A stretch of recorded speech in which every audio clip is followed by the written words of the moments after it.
On September 5, 1996, Hurricane Fran, a Category 3 hurricane, brought devastation and wreckage to North Carolina's coastline, leaving more than 1 million American citizens without basic necessities, like electricity. Large trees were littered throughout the roads, making it difficult or impossible for vehicles to get on the road. Due to the lack of power and the high humidity brought on by Hurricane Fran's torrential downpour, food, baby formula, insulin, and other life's necessities were rotting away in unpowered fridges and freezers across Raleigh, Durham, and Chapel Hill. People in those cities were desperate for ice to keep life-saving medicines such as insulin from spoiling. The lack of electricity made ice production impossible, and it wasn't just ice that people were lacking. They were lacking all kinds of things: power generators, medical equipment, tarps, and gasoline, just to name a few. North Carolina isn't an isolated island, too remote to truck in supplies. 4 lads from Goldsboro, a town an hour east from Raleigh, decided to buy 1,000 bags of ice in Goldsboro, which was unaffected by the hurricane, and truck it to Raleigh to sell for a profit.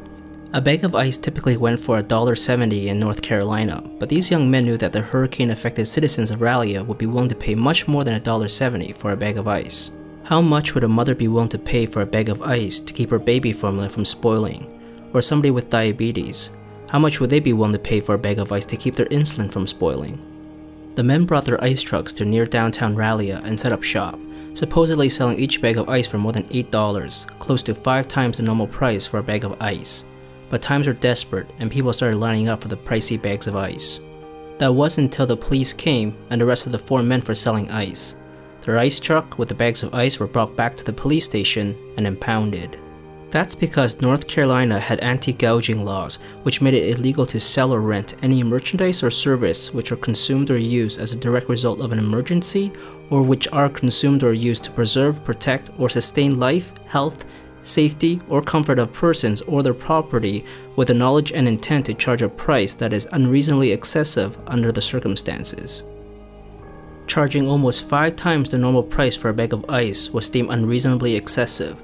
The people clapped and cheered when the ice sellers were arrested. Now I ask you, the viewers, what do you think? Was this the right course of action, to arrest these men for charging excessively for bags of ice? Ice that was critical to some families? It's easy to understand why anti-gouging laws were introduced and its popularity. These poor citizens already suffered through a hurricane that devastated their homes and families, and now they're getting ripped off by these opportunistic vampires. It's no wonder that citizens cheered when they were arrested.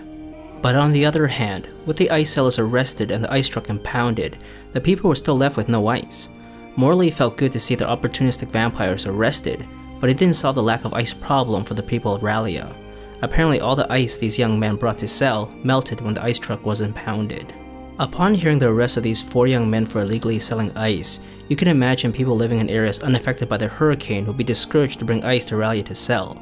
Why go through all the troubles of renting ice trucks, buying large quantities of ice, and driving over an hour over roads littered with debris and fallen trees if you can't make a profit? Of course you hope that people will do it out of the kindness of their hearts, and I'm sure there are people out there that would truck ice to the desperate citizens of Raleigh purely out of empathy for their fellow neighbors. But would there be enough kind-hearted people at the scale and the speed to aid all the people in Raleigh that need ice?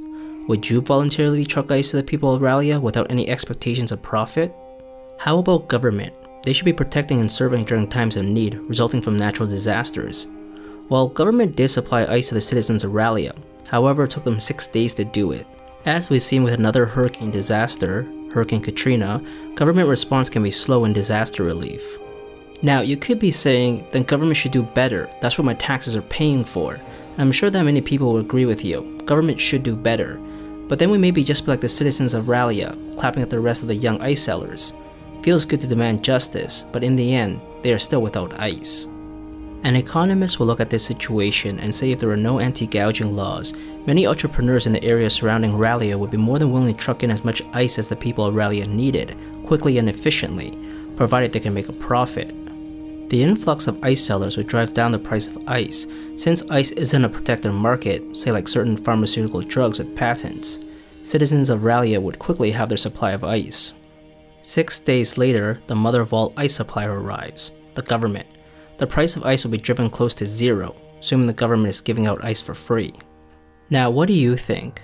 Let me know in the comment section if you support or don't support anti-gouging laws in areas affected by disaster. Thanks for watching.